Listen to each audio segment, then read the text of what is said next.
అండి నమస్తే అందరికి. ఇది మా చిన్న బామ్మర్ది ఇల్లు అండి, చిలుకూరు మండలం, చిలుకూరు విలేజ్.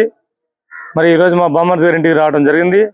మరి ఇల్లు అయితే చిన్నీళ్ళు అయినా కూడా 100 గజాలు ఇల్లు కట్టుకునండి. ఇల్లు మట్టుకి సూపర్ ఉంది. ఒక పక్క నిమ్మ చెట్లు దర్శనమిస్తున్నాయి, ఒక పక్క చిక్కుడు చెట్లు, జామ చెట్లు. చూడండి ద్రాక్ష చెట్టు చిన్నది, ఇది చూస్తే ద్రాక్ష చెట్టు అండి. ఇక నందనవనం మా విలేజ్ లో నేను ఎట్లా చెట్లు ప్రేమికుండా మా బామ్మర్ది కూడా చెట్లు అట్లా ప్రేమిస్తాను అనమాట.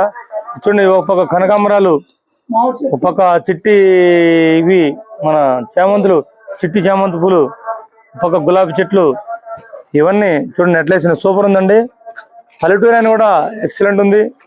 మనం సిటీలో అయితే ఇట్లా మనం చెట్లు ఇవన్నీ కూడా మనం పెంచలేము అనమాట, ఎందుకంటే ప్లేస్ సరిపోదు. 2 గదులు అయితే మంచిగా కట్టుకుంటూ తన శక్తిని నమ్ముకొని తన ఒక యువ రైతు. చూడండి మరి రైతు ఇంట్లో బియ్యం కూడా సాగు పెట్టుకుంటూ చూడండి. ఇప్పుడు కూడా 5-6 బస్తాలు బియ్యం ఉంటాయి, 5 బస్తాలు అయితే ఉన్నాయి బియ్యం. రైతుకి కుదవలేదు, ఎందుకంటే తను పంట చేయాల పడినటువంటి ఒడ్లు